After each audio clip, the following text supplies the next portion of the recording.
So today we're going to start chapter 9, which is long-lived assets. So what we would have called capital assets, um, also called fixed assets from time to time last year. Things like building, land, equipment, etc. And the first part of this is going to be a bit of review, but also expansion of your understanding from last year, because again, last year was kind of oversimplified. First, we're going to look at how to account for the actual costs of these assets, and that's more complicated than we said last year. Then we're going to we're going to look first at a basket purchase, which is not a terribly complicated thing.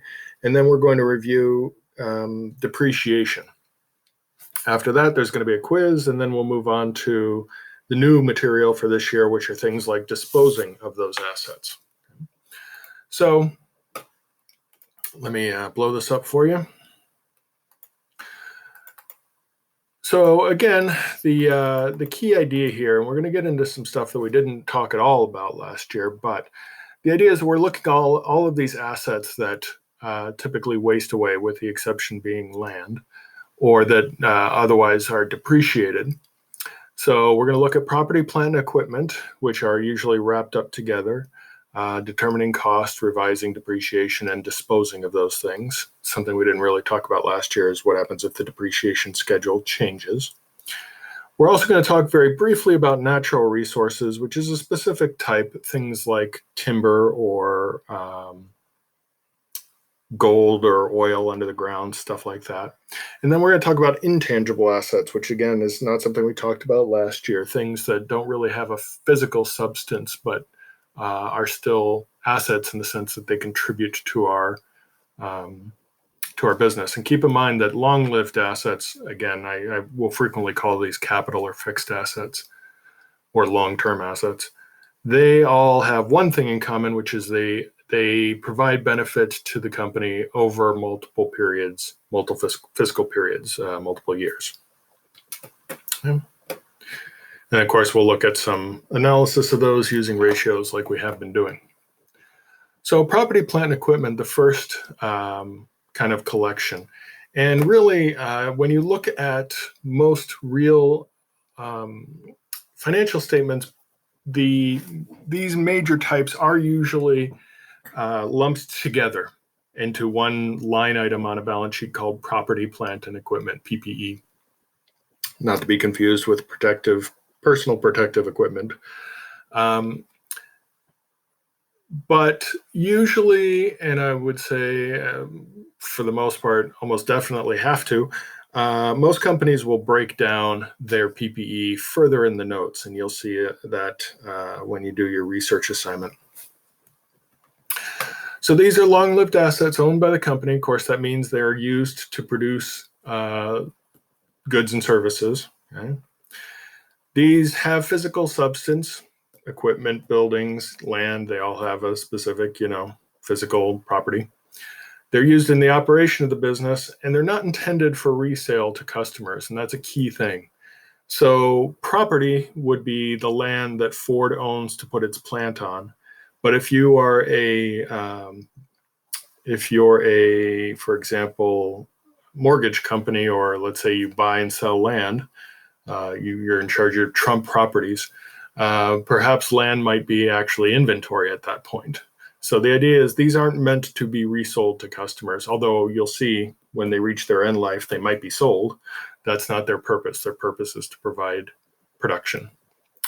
Providing services over a number of years, divided into 4 categories, and we're going to look at these 4 classes, subclasses, I guess you would call them: land improvements, buildings, and equipment. And the key thing that we're learning right now is that the purchase, the costing, I should say, of the asset is not as simple as it was last year. We say you bought a building for $700,000.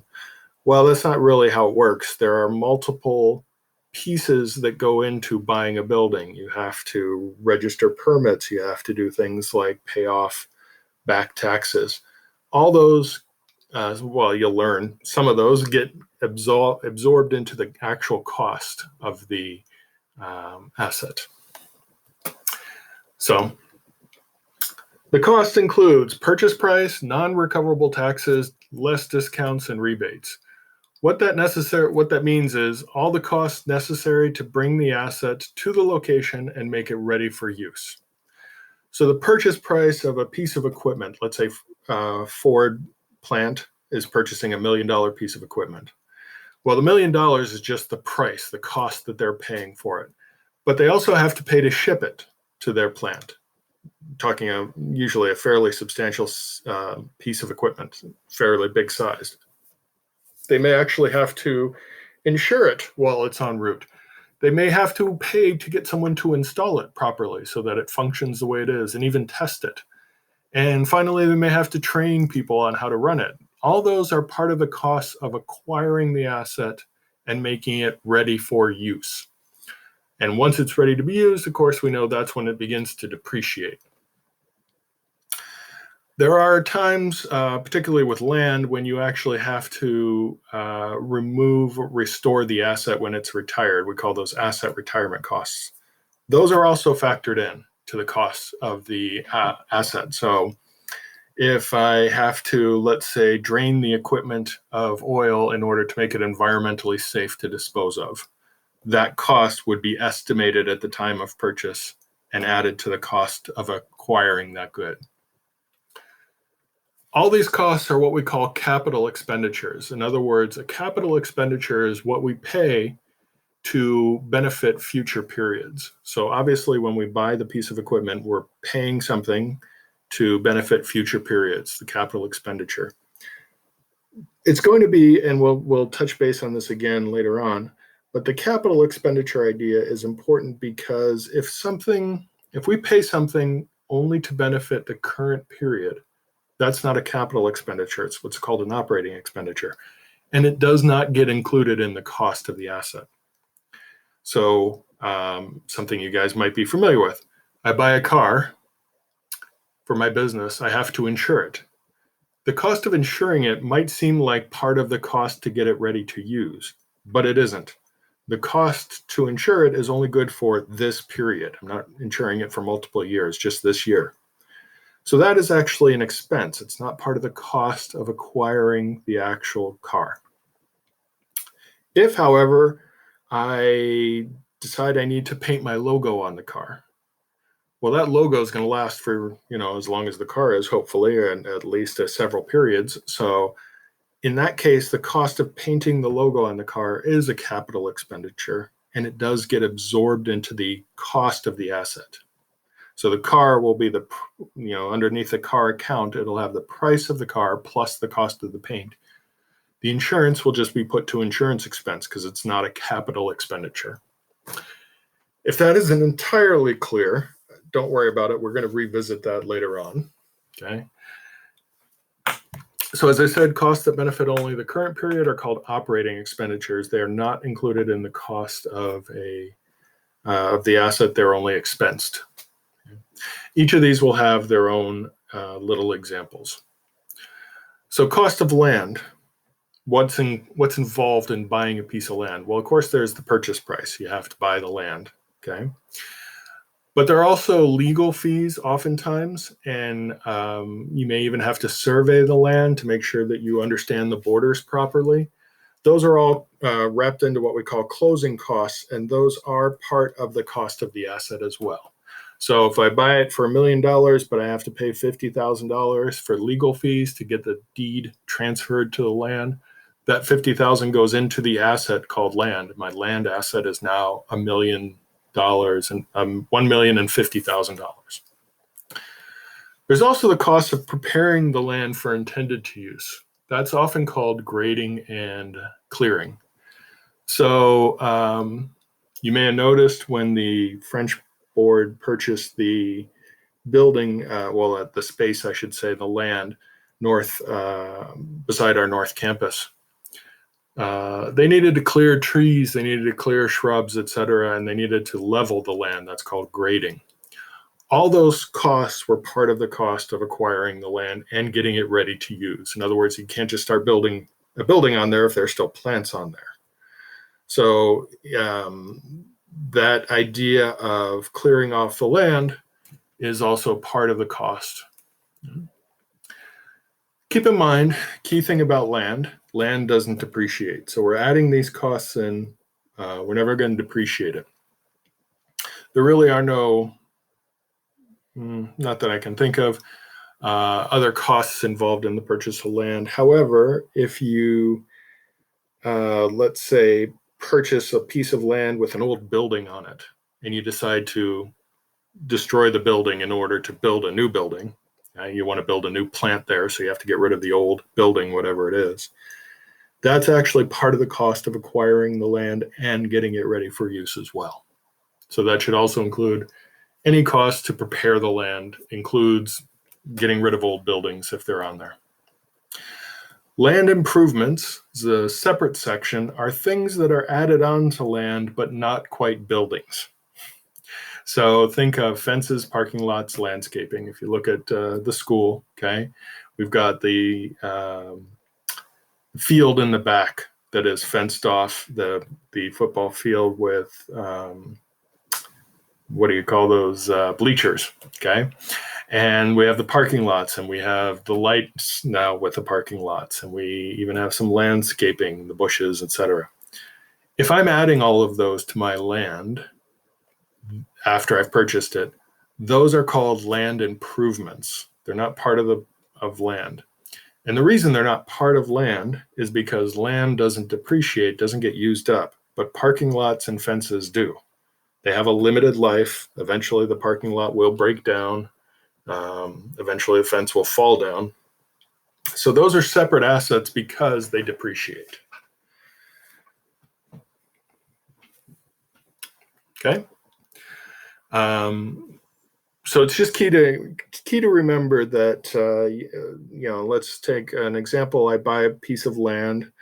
The purchase price goes to land. I pay legal fees to transfer the deed, etc. Closing costs, those go into the actual land asset.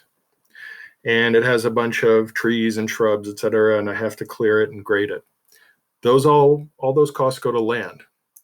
When I start putting down a parking lot, that is land improvements. If I put up a fence around the property, that is land improvement. It's not part of the land. Buildings, of course, we did talk about last year, and of course, the cost includes the purchase or construction cost. We're not going to get into construction costs too much because that's quite complicated. So we're going to mostly talk about purchase costs. Okay. If purchased, it includes the purchase price. And again, there's usually some legal fees, closing costs associated with that. There's also the cost of getting the building ready for its intended use. So you might have to replace some broken windows. You might have to repaint it, redo the outside of it, all that sort of stuff.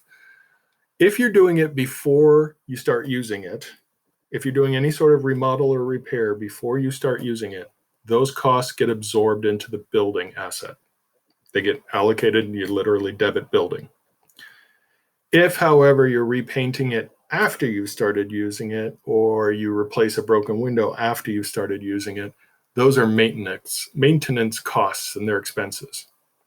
So any remodeling, any repairs have to be done before to be included, before you start to use it, to be included in the building asset. When you're constructing a building, any sort of fees, permits, things that you have to pay in order to actually build the building, like architect's fees or building permits, those are all included. Interestingly, interest payments are also included. So if I have to take a loan in order to construct the building, then the interest payments are part of the cost. Excavation means to dig out, so to excavate something. So when you first get the land, you clear it and grade it. That's part of the land cost. When you start digging out the land in order to put in, say, the basement of the building, that's actually excavation cost. That's part of the building's cost. So you'll see as you do a couple of these examples that you really just want to, you get used to what's included, what isn't, okay? And I'm not going to go through BE 9, 1, and 2. I'll put that in as part of your homework. So the equipment, we're really talking anything from furniture to a printer to a computer to a massive multi-million-dollar piece of equipment for Ford's stamping process, let's say an engine stamping machine. So it really includes any of those things. And vehicles as well, I forgot to mention. Okay, fixtures are things like light fixtures, air conditioners, that sort of thing. Okay. Any of those types of assets. And again, we have to determine exactly what the cost is for the asset before we begin depreciating it.